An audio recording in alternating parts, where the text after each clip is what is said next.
Hey there, everybody. Welcome back with the Plat. Welcome to another boss guide video. Today we are fighting Fionn Mac Cumhaill. Yes, I heard that right. Middle name Mac. Last name Cumhaill. So we are going to, just break it down. This is a very straightforward boss fight with only a little bit of RNG to worry about with his crits. Basically, if he crits on you or you just are too low of a level, he might one-shot a character pretty early on. But as long as you got some vitality and he doesn't crit you, he will be fine on turn one. If you're having that problem, you could try to lower his attack. He always starts by buffing his own attack, though, so if that's going to be too much, you could go to a different strategy than I do and basically let him do it. I played a little risky where I allow him to get a few actions. One action on turn one action on turn two, and then he's dead.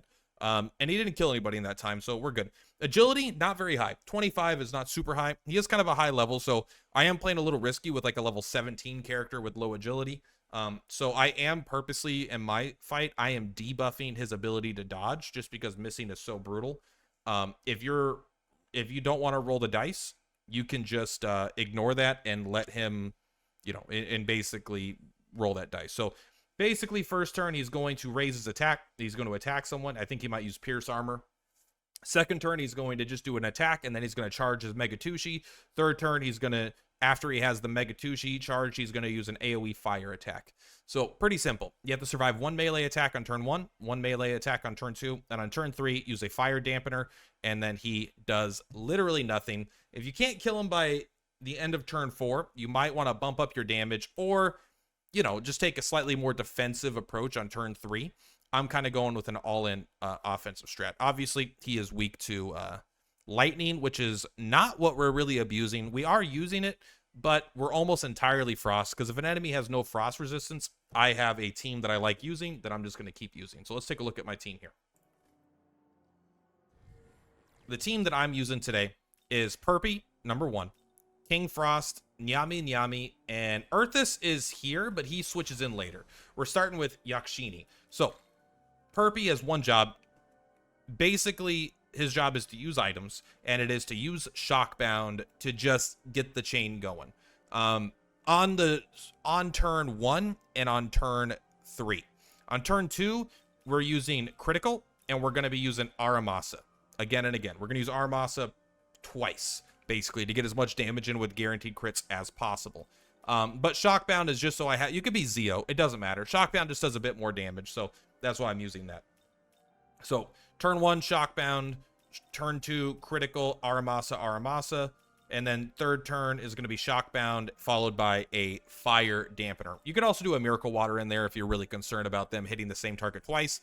Like my King Frost almost died in one hit, and then a different character almost died in one hit, but he only hit two different characters each for one time. King Frost is one of my favorite units in the game, by far, at least at this stage. So King Bafula is just pretty good. It's a little expensive for what you're getting, but he does do a lot of damage, and this lowers the enemy defense. I actually like Jack Frost more for this role, because it just does basically the same amount of damage. It costs less MP, and it also lowers defense. And it not being AoE is usually a good thing, because there's sometimes enemies, if one enemy is immune to ice, then suddenly this ability is fucking useless. If they're not, though, then this ability could be good. If you get your guy up to level 35, actually, then I would use this probably on turn one twice. I might lower his defense too. I don't know. It kind of depends on what I want to do. Lowering defense is incredibly good, but also raising all of your, like, I might use a jockey to instead lower all their stats to minimum, and then use this to raise all my attack and then go all in. But basically, he's going to keep using King Bafula on turns one and on turn three. On turn two, we're going to be using Ice Breath. We want multi-hit attacks for this team setup. I'll tell you why in a second. Other than that, it's just damage. This is one of my favorite characters in the game. Also, by far, it's kind of like my pet. You can see that you get him pretty early, but I've got mine with like 35 magic at level 29. I've definitely pumped some items into him. I just like him. He's also just I don't know why. He just kind of reminds me of a chess piece. He's like my pet, basically. Roaring Mist, very cool passive. Increase the damage of the user's ice attacks based on the number of hits dealt by allies this turn. So he does the most damage on the entire team, because he also has this ice ability. Ice Breath is so strong with the next character on the team Otherwise, it's pretty good, and you might want to, like, I could see switching out the Glacial Dragon Spiral for something else, but I do like having a Pierce Ice attack early on. It's worth noting, his only his ice damage goes up based on the number of hits. So turn 1, he's going to be using Zeo. Turn 3, he's going to be using Zeo, but on turn 2, you're going to be using Ice Breath. You want multi-hit attacks. Finally, we got Yakshini. She is not necessary, but you do want for this team, you want Pentamotic Feast. So you could use, like, a mermaid, right? That mermaid also has it. Basically, while in the active party, all allies under the Omega Toki effects have multi-hit attacks, have their accuracy and max possible hits increase. So this is going to make our Aramasa hit from like 10 hits something. It's going to make Ice Breath hit from like 3 to 7. This is going to hit for like 3 to 7, something like that. It goes up on all of them. Now, this character is only here for that. They're really not fulfilling another role that's super important. Toxic Spray is one of my favorite abilities. However, we already have this in King Frost. However, if you wanted to forego a little bit of early damage, you can instead use this to increase your attack of all allies by 2, while you use her to lower the defense. That's something that's very possible in slot 2 and slot 4. I am using Masukunda. I want to lower the accuracy and evasion of all foes. Makes them less likely to crit, just hit in general, which I think is kind of nice. He didn't actually miss in this fight literally at all, but still, I like not missing because missing is so brutal. So I'll usually run something like this on a turn 1, on an off damage turn where we're kind of a setup turn to do this. Unless the enemy has really low agility, and my agility is looking pretty good. But his agility is higher than us, and he's a higher level than us. So even though it's not high, it's still, I feel safer doing it. But that's basically the team. Turn 1, we are going to use Shockbound, King Bafula, Zeo, and Masakunda. Then we're going to do that exact same thing twice. Turn 2, we're going to use critical, right? We're going to use the critical thing, and then we're going to use Aramasa, Ice Breath, and then honestly, she kind of sucks at this point, but you have to keep her in the party for the feast. So we're going to use like Venom. If you did Toxic Spray, maybe Venom Chaser, otherwise Mabafula or whatever. It's just something. Do some hit that makes it so your other guy does more damage. She really does nothing right now.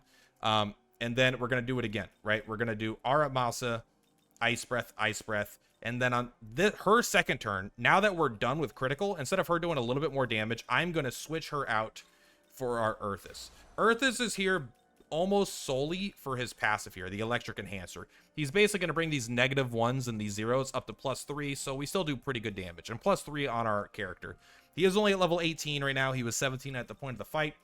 He has okay shitty stats. He has shitty stats, but he does his job, right? He's basically here for Electric Enhancer. I like having enhancers on the team. You can see I have Arrows, Flamus. I just like using my really high stat characters and not needing to bring someone specialized for everything.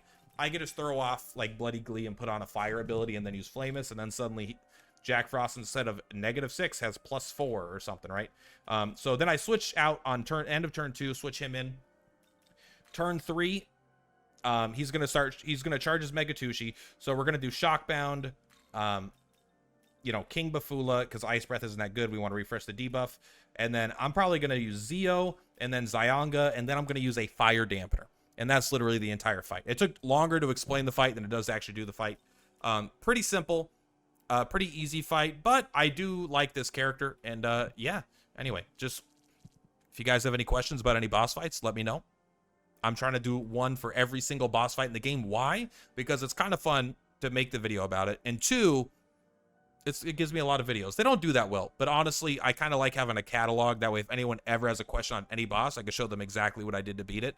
I wish I would have done that for Octopath Traveler 2, because I get questions about, what about the Chapter 3 boss for this thing? I'm like, I don't remember, all right? But now we'll have that. Anyway, much love. Hope you guys enjoyed the fight. Purplatypus is Purplatypus. See you in the next one. Bye! Even though I did beat this guy already, I do think that this will be a more efficient thing for you guys to follow.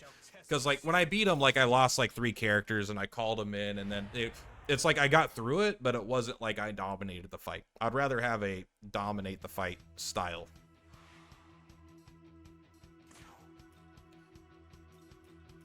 Which means we Shockbound. And then we just got to hit the first turn, if I'm being honest. Use Zeo. And then now we should be good. Not guaranteed, but we're more likely to be good now that he has a lower chance to evade. All right, so he has double accuracy down, double defense down. And now we're ready to go full on. He gave himself attack up. We don't care at all. You didn't kill him, so we're set. All right, now we're going to go sicko mode. We're going to go critical. We're going to go Aramasa. Big hits. Ice Breath. Big hits. Only 3, though. That's actually really low on the... with the bonus going on. 4 hits. That's more like it. We could honestly probably... No, you need to stay here for the active battlefield effect. We could switch you out on your final turn, though. This is all kind of bad.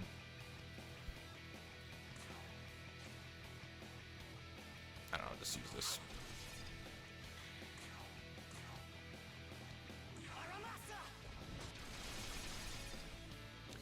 So we definitely might get our King Frost here. I'm not too scared of that, if I'm being completely honest. Because I think it's worth sacrificing all this damage. Because I think I would normally use... Maybe I should have used my Miracle thing. But let's switch in Earthus.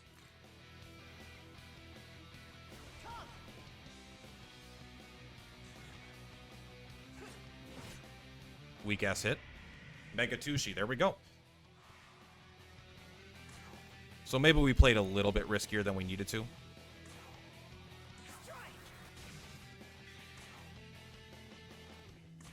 I think this does more damage when that's only one target. Maybe I'm wrong.